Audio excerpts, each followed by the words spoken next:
خلفاء و سلاطین، وزراء، اکابر علماء ان میں بڑے اہتمام اور شوق سے شرکت کرتے۔ ہجوم کا یہ حال تھا کہ 1,00,000 آدمی ایک ایک واز میں شریک ہوتے۔ الحمدللہ آج کے دور میں بھی پچھلے دنوں جو ڈاکٹر ذاکر نائک نے انڈیا میں کانفرنس کی ہے، ہر سیشن میں کتنے لوگ تھے؟ تقریباً 1,00,000۔ اس کی کیا وجہ ہے؟ انہوں نے بھی دین اور دنیا کو جمع کیا ہے۔ ایک طرف میڈیسن پڑھی اور دوسری طرف دین پڑھا۔ میری ان سے کئی دفعہ ذاتی ملاقات ہوئی ہے تو مجھے ہمیشہ یہ جاننے کا شوق ہوتا تھا کہ یہ اتنے ریفرنس کیسے یاد رکھتے ہیں۔ میں نے ان سے پوچھا کہ آپ کو اتنے ریفرنس کیسے یاد ہو؟ کہتے ہیں میں ان کو ایسے یاد کرتا ہوں جیسے قرآن کی آیتیں یاد کی جاتی ہیں، یہ خود بخود نہیں اندر اتر گئے، ان کو یاد کیا ہے۔ اور آپ کو پتہ ہے نمبرز یاد رکھنا کتنا مشکل کام، اور پھر ضرورت کے وقت اس کو حاضر کر لینا، یہ معجزے سے کم نہیں۔ لیکن یہ معجزے انسانوں کے ساتھ ہی ہوتے ہیں اور اس وقت ہوتے ہیں جب وہ محنت کرتے ہیں۔ تو میں نے کہا اتنے لمبے عرصے تک کیسے یاد ہے؟ کہتے ہیں دہرائی کرتا ہوں۔ قرآن کی بھی دہرائی کرتے ہیں نا، دہرائی کرتا رہتا ہوں اس کی۔ علم جبھی تازہ ہوتا ہے، ایک دفعہ پڑھ کے تھوڑا سا تازہ ہو جاتا ہے۔ تو اصل چیز کیا ہے؟ بلند ہمتی۔ علامہ اقبال کا شعر بھی ہے اس میں، نگاہ بلند سخن دل نواز۔ تو نگاہ کی بلندی ہمت کی بلندی ہے۔ ان کے بازوں میں ایک ایک مجلس میں 1,00,000 آدمی شمار کیے گئے۔ 10-15 ہزار آدمیوں سے تو کسی طرح کم نہ ہوتے تھے۔ کتنے ہی لوگ ہیں جو سوتے ہیں تو پھر جاگتے نہیں۔ ابھی ریسنٹلی میری ایک بہت عزیز ساتھی کے ہسبینڈ کا انتقال ہوا ہے۔ وہ صبح اٹھے ہیں، فجر کے وقت نماز پڑھی ہے، اپنے معمولات کیے ہیں، پھر اشراق پڑھی ہے اور دوبارہ آرام کرنے کے لیے لیٹ گئے۔ ہم میں سے اکثر لوگ یہ کرتے ہیں نا، راتیں چھوٹی ہوتی ہیں، موسم بھی گرم ہوتا ہے، رات کو سوتے ہوئے دیر ہو جاتی ہے تو انسان پھر کیا کرتا ہے، اٹھنے کے بعد پھر لیٹ جاتا ہے، اور وہ اسی طرح لیٹ گئے ہیں لیکن پھر دوبارہ نہیں اٹھے۔ ہمیں سے کسی کو نہیں پتا کہ جب وہ سوئے گا تو دوبارہ اٹھے گا یا نہیں۔ اس لیے معمول بنا لیجئے کہ ذکر کر کے سونا ہے اور اٹھتے ہوئے بھی اللہ کا شکر ادا کرنا ہے کہ اس نے ہماری روح، ہماری جان ہمیں واپس لوٹا دی۔ تو دن کا آغاز اللہ کی حمد و ثنا، اللہ کی تعریف اور اس بات کے ساتھ وَإِلَيْهِ النُّشُورُ کے واپس جانا ہے۔ ہماری واپسی بھی اللہ کی طرف سے ہے۔ جس نے ہمیں زندہ کیا، پیدا کیا، وہی ہمیں موت دے گا۔ پھر آپ دیکھیے کہ اس کے ساتھ ہمیں یہ بھی یاد رکھنا چاہیے کہ کائنات کی ہر چیز تسبیح کر رہی ہے اللہ کی تعریف بیان کر رہی ہے۔ قیامت کے دن سب سے افضل بندے وہ ہوں گے جو کثرت سے اللہ کی تعریف کرتے ہیں، حمادون ان کو کہتے ہیں۔ اور ایک دفعہ الحمدللہ کہنا میزان کو نیکیوں سے بھر دیتا ہے۔ یعنی صبح صبح اب ہم الحمدللہ کہیں تو گویا ہم نے اپنے لیے ایک بہت بڑا ذخیرہ نیکیوں کا اکٹھا کر لیا۔ اور ویسے بھی شکر ادا کرنا جو ہے وہ اللہ تعالیٰ کو بہت پسند ہے۔ پھر آپ دیکھیں کہ جب یہ کہتا ہے نا کہ وَإِلَيْهِ النُّشُورُ کہ دوبارہ اسی کی طرف جی اٹھنا ہے، تو قبر سے بھی اٹھنا ایسا ہی ہے جیسے کوئی بستر سے اٹھتا ہے۔ کسی کو اچھے خواب آتے ہیں وہاں اور کسی کو نہیں آتے۔ قبر میں بھی کچھ لوگ تو خوشحال ہوں گے اور کچھ لوگ برے حال میں ہوں گے۔ بہرحال قیامت کے دن سب کو اٹھنا ہوگا۔ تو انسان موت کو یاد کرتے ہوئے، اپنے مقصد کو سامنے رکھتے ہوئے کہ واپسی بھی ہے، اس طرح دن کا آغاز کرے تاکہ اچھے سے آغاز کریں۔ اس کے بعد سب سے پہلا کام آپ کیا کریں گے؟ بیڈ ٹی پیئیں گے یا کچھ اور کریں گے؟ نماز فجر اسی وقت پڑھیں گے جب آپ فجر کے لیے اٹھیں گے۔ جو لوگ اس وقت نہیں اٹھتے وہ بہت بڑا نقصان کر لیتے ہیں۔ لہذا دن کا آغاز فجر کی نماز سے۔ فجر کی نماز پہلی نماز ہے صبح کی، اس کی بڑی امپورٹنس ہے۔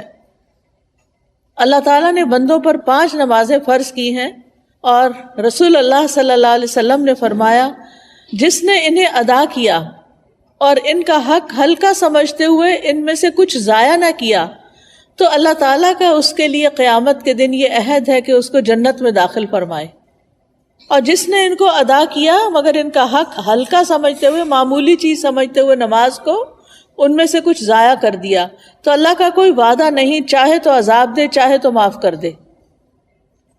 تو اس لیے دن کا آغاز اللہ کی نافرمانی سے نہیں کرنا۔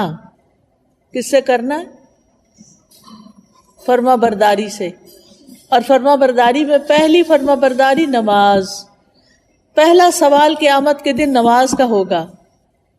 اگر اسی ٹیسٹ میں فیل ہو گئے تو آگے اور مشکلات ہو جائیں گی۔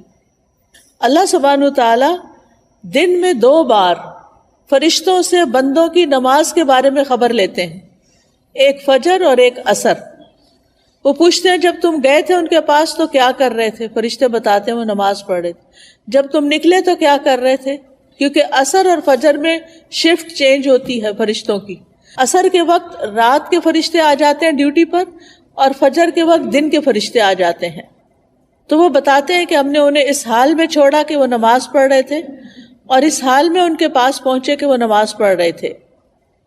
فجر کی نماز کے بارے میں آتا ہے وہ آدمی ہرگز آگ میں نہیں جائے گا جس نے سورج نکلنے سے پہلے اور سورج کے غروب ہونے سے پہلے نماز پڑھی، یعنی فجر اور عصر۔ رسول اللہ صلی اللہ علیہ وسلم نے یہ بھی فرمایا کہ جس نے صبح کی نماز پڑھی وہ شام تک اللہ کے ذمے ہے، یعنی اللہ کی حفاظت میں ہے۔ تو فجر کی نماز بہت امپورٹنٹ نماز ہے، اور نماز پڑھنے والے سے اللہ کا رزق کا وعدہ ہے۔ اس لیے خود بھی نماز ادا کریں اور گھر والوں کو بھی اٹھائیں، پیار سے، محبت سے، امپورٹنس بتا کے کہ وہ سوتے نہ رہے، کیونکہ اس کی نحوست ہوتی ہے۔ فجر کی نماز میں 2 سنتیں پڑھنا بہت ضروری ہے۔ کچھ لوگ صرف فرض پڑھتے ہیں نا، تو فجر میں آپ سنت نہیں چھوڑ سکتے۔ حضرت عائشہ رضی اللہ تعالی عنہا بتاتی ہیں کہ آپ صلی اللہ علیہ وسلم نے فرمایا فجر سے پہلے کی 2 رکعتیں دنیا اور جو کچھ اس میں اس سے بہتر ہے۔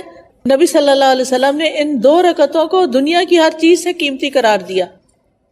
اور جو سویا رہے اس کے بارے میں آتا ہے نبی صلی اللہ علیہ وسلم کے پاس ایک ایسے آدمی کا ذکر کیا گیا جو رات سے صبح تک سوتا ہی رہا۔ آپ نے فرمایا یہ ایسا شخص ہے جس کے کان، یا فرمایا دونوں کانوں میں شیطان پیشاب کرتا ہے، یعنی غافل ہو جاتا ہے پھر۔ اور اسی طرح ایک اور خواب آپ صلی اللہ علیہ وسلم کا، اس میں آپ کو دکھایا گیا کہ ایک شخص تھا جس کا سر پتھر سے کچلا جا رہا تھا۔ وہ قرآن کا حافظ تھا لیکن قرآن سے غافل ہو گیا اور فرض نماز پڑھے بغیر سو جاتا تھا، یعنی نماز نہیں پڑھتا تھا اور سویا رہتا تھا۔ نماز پڑھتے ہوئے ایک چیز یہ بھی خیال کرنی ہے کہ خشوع کے ساتھ نماز پڑھنی ہے۔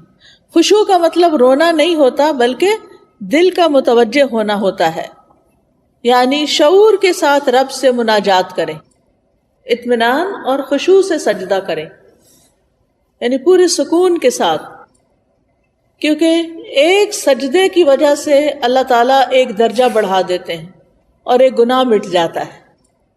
نماز کے فوراً بعد کیا کرنا چاہیے؟ اذکار، شابش۔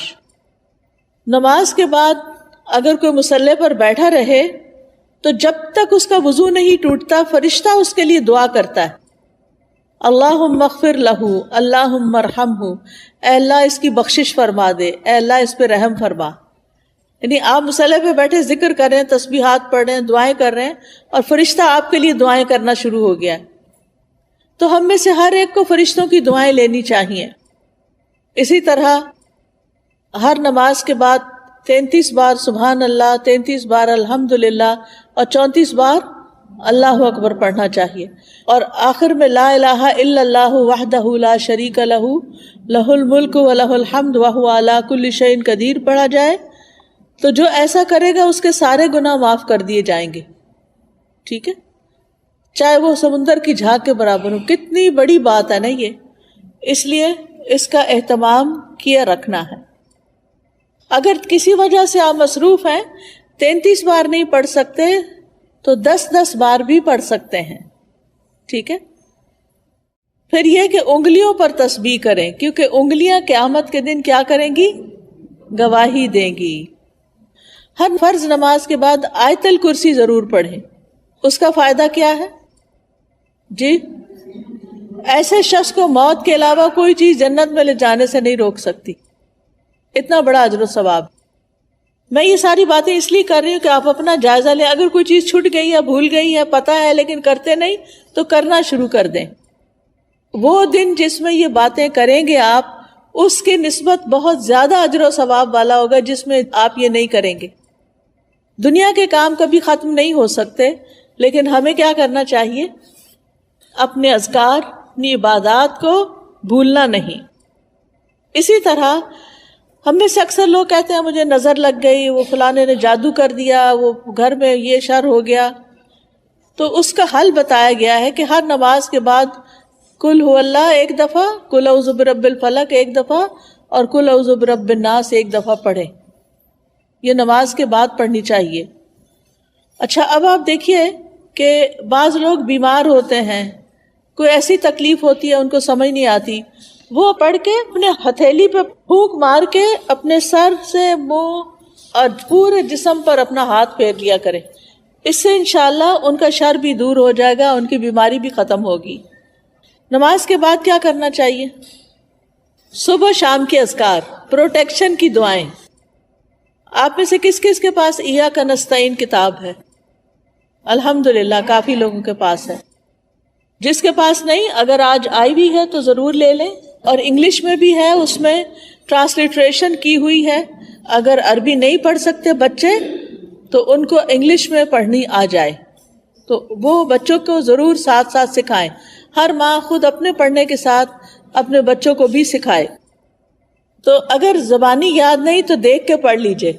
انشاءاللہ جب آپ پروٹیکشن کی دعائیں پڑھیں گے تو آپ نظر سے، حسد سے اور بہت سے شر سے بچ جائیں گے. ٹھیک ہے نا؟ ایسا نہیں کہ لوگوں کی نظر تیز ہوتی ہے، ایسا ہے کہ ہمارے اوپر پروٹیکشن وال نہیں ہوتی کیونکہ ہم اذکار نہیں کرتے.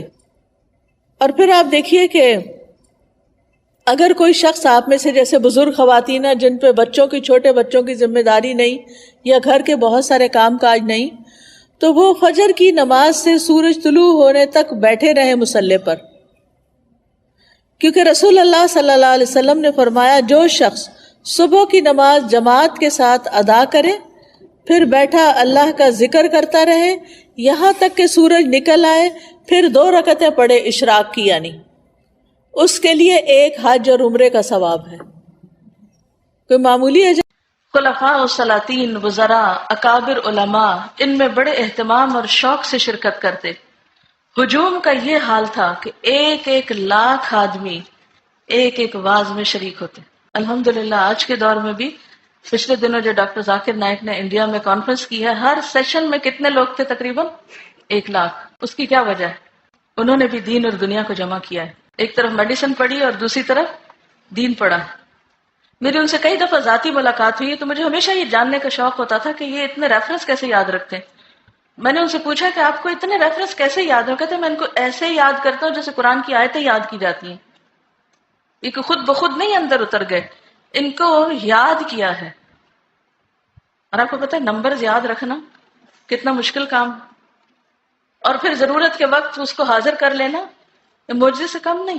لیکن یہ معجزے انسانوں کے ساتھ ہی ہوتے ہیں اور اس وقت ہوتے ہیں جب وہ محنت کرتے ہیں. تو میں نے کہا اتنے لمبے عرصے تک کیسے یاد ہے؟ کہتے ہیں دہرائی کرتا ہوں. قرآن کی بھی دہرائی کرتے ہیں نا، دہرائی کرتا رہتا ہوں اس کی. علم جبھی تازہ ہوتا ہے، ایک دفعہ پڑھ کے تھوڑا تازہ ہو جاتا ہے. تو اصل چیز کیا ہے؟